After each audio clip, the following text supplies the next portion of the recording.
How's it going, everybody? It's Warren. Welcome back to the Cosmic Wonder. Yesterday, episode 5 of The Falcon and the Winter Soldier was released, and wow, there was a lot thrown into one episode, but the episode was over an hour long by 1 minute. But we have a lot to break down, so let's go ahead and get started. But of course, be sure to subscribe if you love Marvel and want to stay up to date on all of the latest Marvel news. Now, to start off, episode 5 is titled Truth, which is pretty fitting because the theme of truth is very apparent in this episode. Sam has to face the truth, so does Bucky, so does Zemo, so does John Walker, but specifically Isaiah Bradley reveals a big truth about how the US government treated him decades ago. And Truth is actually the title of the comic storyline that was about Isaiah Bradley and what they did to him. And considering that that's a pretty big moment in this episode, especially for Sam, who is now struggling with what to do with the shield and what it means to him, that's a great little Easter egg and a very well titled episode. Episode 5, Truth, starts off where we left off in episode 4. John Walker has just killed the Flag Smasher Nico, and now he's running away, trying to get away from the crowd and all of the people that were recording him. He runs into a warehouse where he immediately starts to talk to Lamar like he's there. He relives moments in his head where Lamar was talking to him, and he talks to him saying, "You told me you didn't want me to go in. Why didn't I listen?" This is also kind of a scene from the comics as well. In the comics, John's parents were actually murdered, and he speaks to them all the time as if they are actually there. So in this scene, instead of his parents, he's talking to Lamar. After grieving for a short period, John cracks his neck, and just like Lamar would say, he says, "Time to go to work." However, Bucky and Falcon have tracked him down. That shield means a lot to both of them, and they are not okay with what John just did. But for the most part, they seem to be pretty understanding, but they want the shield back. John refuses, and we get an incredible fight scene. A fight scene that actually mirrors two different Captain America movies, and a slightly altered scene from the comics where Steve Rogers actually fights John Walker to get back the shield.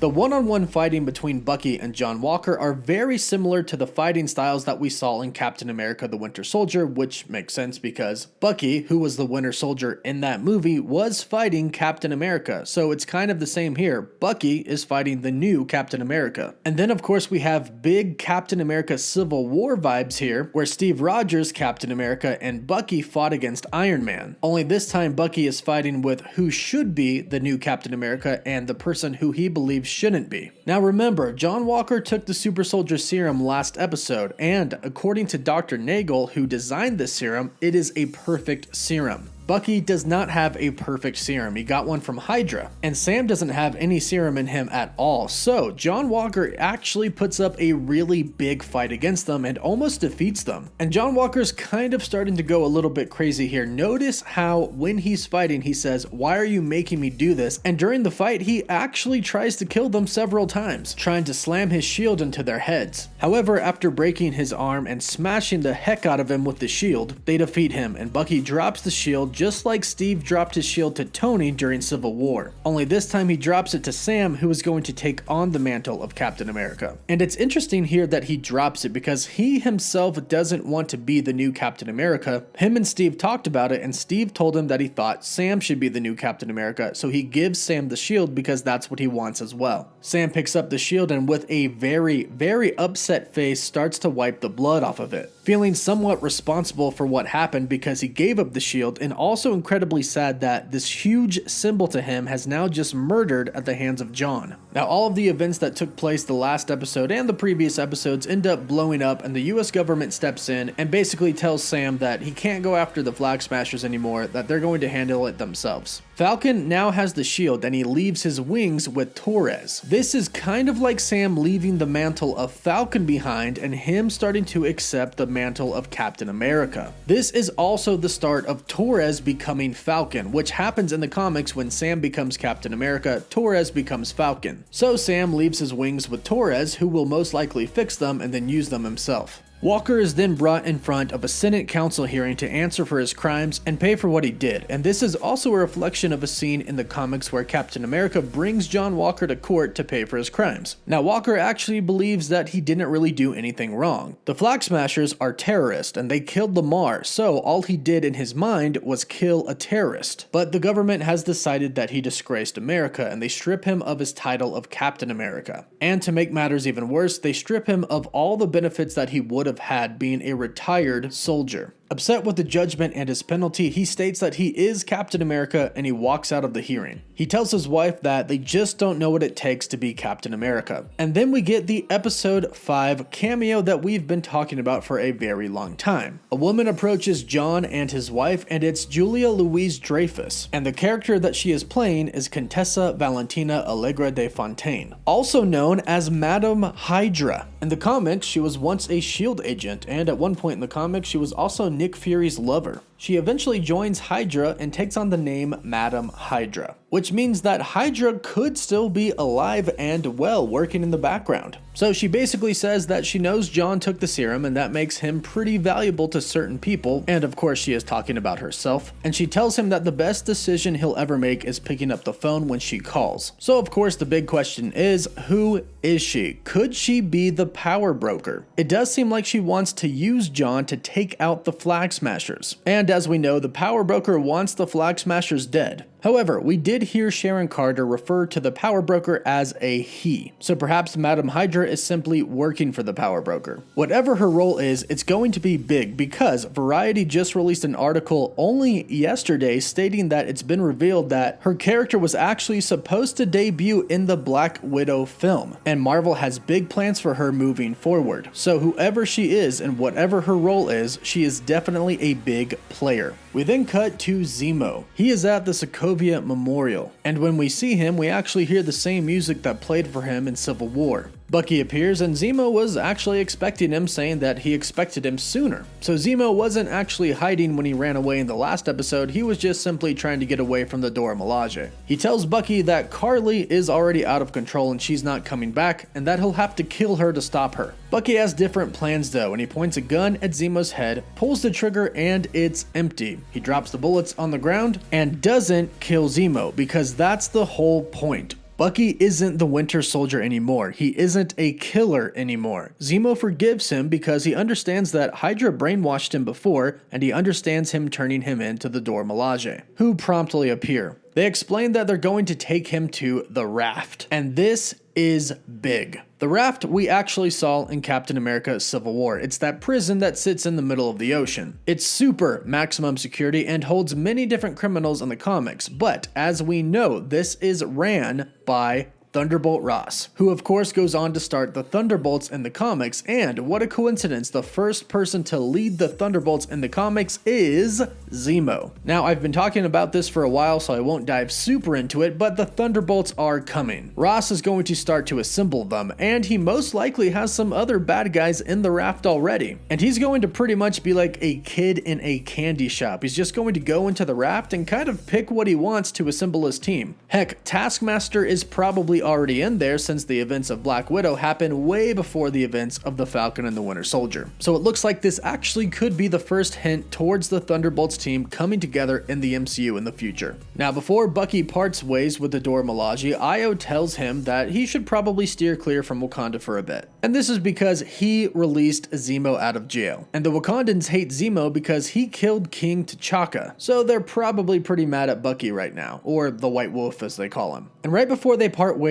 Bucky asks for a favor. And this favor is the briefcase that he goes on to give Sam. More on this in just a little bit. We then cut to Sam, who is going to visit Isaiah Bradley. As he walks up to the house, he sees his grandson, Elijah. In the comics, Elijah is Patriot, and he's a founding member of the Young Avengers. We've already had plenty of setups for the Young Avengers coming in the MCU, and the fact that Eli has been introduced to the MCU is more evidence that the Young Avengers are coming, and soon. Sam goes and he talks to Isaiah, and he learns the truth. The tragic story that is pretty much straight from Marvel Comics. The story of how they took 300 black men and injected them with super soldier serum, not telling them what it really was. The serum killed pretty much all of the men except for a handful of them. Isaiah explains that some of the survivors of the serum were then taken hostage, and he heard them say that they were going to blow up the prisoner of war camp where they were kept to get rid of the evidence of the super soldiers. So Isaiah went out of his facility, broke into the prisoner of war camp, and rescued the men. This is something that he does in the comics as well, but in the comics, he actually takes Captain America's shield and puts on the uniform and then goes to save them. And that's actually why they put him in jail in the comics, because he stole the shield and uniform. But in this series, they put him in jail and they experiment on him for 30 years. Because as he explains, everybody but him, even the people that he rescued, started to die from the super soldier serum until it was just him. So they experimented on him to figure out why he survived, why the serum worked for him. They told his wife that he was dead, and when he finally escaped, thanks to the help of a nurse who took pity on him, they erased him, meaning they took his name and everything that he did out of every single database and records that they have on file. Isaiah Bradley does not exist. And Isaiah actually prefers this at this point because he believes that if people know that he's alive, they're just going to kill him. Now, Isaiah's story essentially makes Sam question if he should even pick up the shield after so much wrong was done to Isaiah. However, this episode is really about choices. Later on in the episode, Sam even tells Bucky that Steve is dead and you can't let somebody else tell you who you are. You have to choose who you want to be. Just like Walker is choosing to still be Captain America even though he's stripped of that title, and how Sam is choosing to be the true Captain America even though so much wrong has been done to those before him. Sam then returns home to his sister Sarah and his nephews, calls in some favors that the neighborhood owed his parents because his parents were awesome to them, and the community comes together to fix their boat which they're trying to sell. Bucky even comes and delivers a briefcase to Sam. He then starts to help work on the boat as well. We have some good feel-happy scenes, and then ultimately Sam and Sarah decide not to sell the boat because it's their family's history. We then see Sharon Carter, and she is quite confusing at this point in time in the series. She's either gone off the deep end completely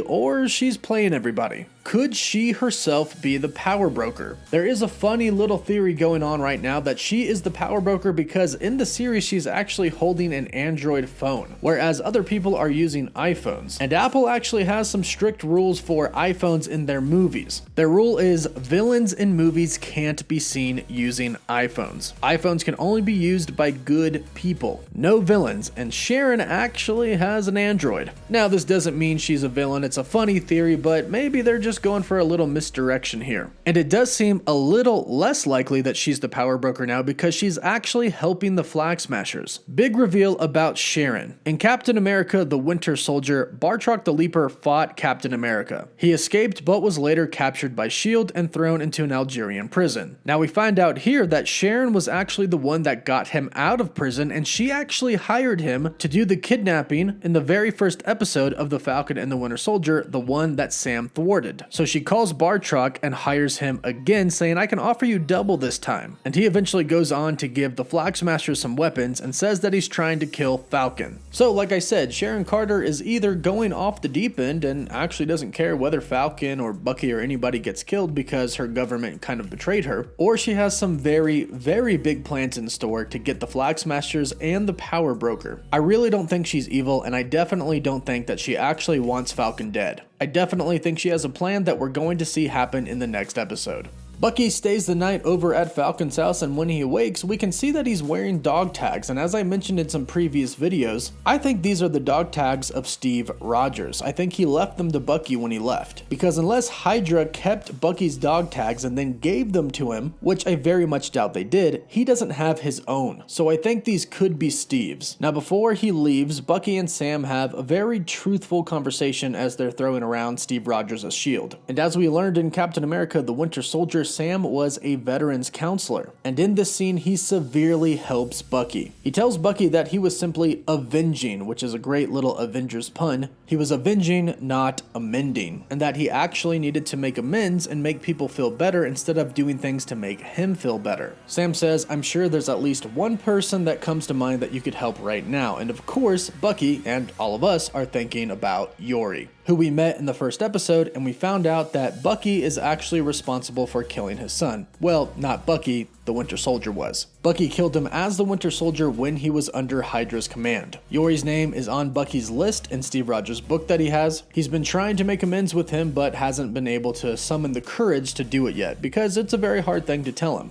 But he's definitely going to do this in the next episode. And something peculiar to note here is how they talk about Steve being gone, but notice how nobody ever says that Steve died. And even in the Memorial Museum for Captain America Steve Rogers, they don't say anything about him dying, they just said that he lived his life. So we really don't know what happened to Steve Rogers at this point. Did he go back to his own timeline, or did he live out Sharon Carter and stay in the main timeline, where he could have eventually died? Marvel can be pretty peculiar with their words, so I wouldn't be surprised if Steve actually went back to the old timeline or if he's still alive. But they talk about how Steve was their connection to each other, and now he's gone, so now the two of them are friends now. And it's a great moment between the two of them where Bucky says that if you need me, I'll be there for you. And they actually go from two people who kind of hated each other to friends. And side note, I was very wrong about this being the final scene in The Falcon and the Winter Soldier, and I'm glad I was wrong because I don't want to see them part ways. I hope they stick together even after the series. Now from here, Sam begins to prepare to become Captain America, throwing the shield in a way that Peter Parker has described as defying the laws of physics and not obeying them at all. He practices throwing the shield and catching it, doing a bunch of maneuvers. He runs around the house telling his nephews, "All day, man," a reference to Steve Rogers' catchphrase, "I can do this all day." We are literally witnessing Sam go from the Falcon to Captain America. We cut to the Flag Smashers, who are revealed to be in New York. They're going to interrupt the GRC vote. This vote is whether or not to move the refugees back to their original countries. But as it's revealed by the US Senator, who still remains nameless, it's not really much of a vote. He pretty much already decided, and the people are in place to move them back. This is not okay with the Flag Smashers, and it looks like they've gained a pretty big following, and they infiltrate the GRC much like Hydra infiltrated S.H.I.E.L.D. And we learn that they're in New York, and their attack on the GRC has begun. Now Torres gives Sam a call telling him that he thinks he's pinged the location of the Flag Smashers in New York, and while Sam looks at the TV, he sees that the GRC meeting is in New York, and he realizes that yes,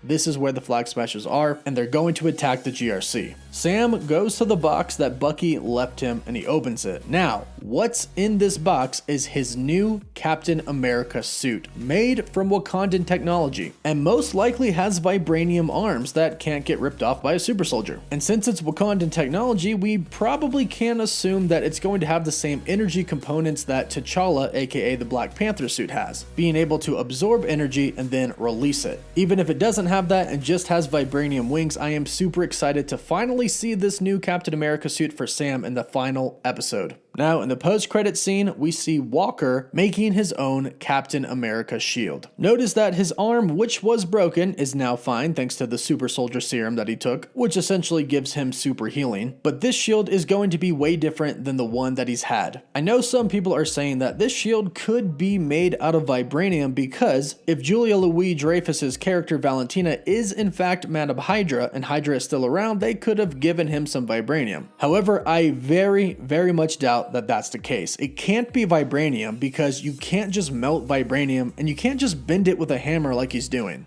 Cap's shield has taken full straight-on blast from Mjolnir several times in the MCU, and the Uru hammer never even scratched it. So John Walker's not just going to be able to make his own vibranium shield by bending and forging vibranium into a new shield. So it's not going to be nearly as strong as vibranium, so I'm guessing that this shield is not going to hold very well and act nearly the same as a vibranium shield would. However, we have seen a scene of John Walker walking through the street with the new shield. A shield that he has fused his Medal of Honor with because he does believe that he is the true Captain America. And since he lied to Lamar's family, telling them that Nico was actually the one that killed Lamar and that he avenged him by killing Nico, when in fact it was really Carly that killed Lamar, he has to go after Carly now. And that's exactly what he's going to do next episode. And I'll be breaking that down too, so be sure to subscribe and hit that notification bell so you don't miss out on any future videos. Be sure to let me know what you would rate episode 5 out of 10 in the comments down below, and let me know what your favorite part was. Don't forget to like the video, and for live updates you can follow me on Instagram and Twitter. As always, thank you all so much for watching. Woof woof.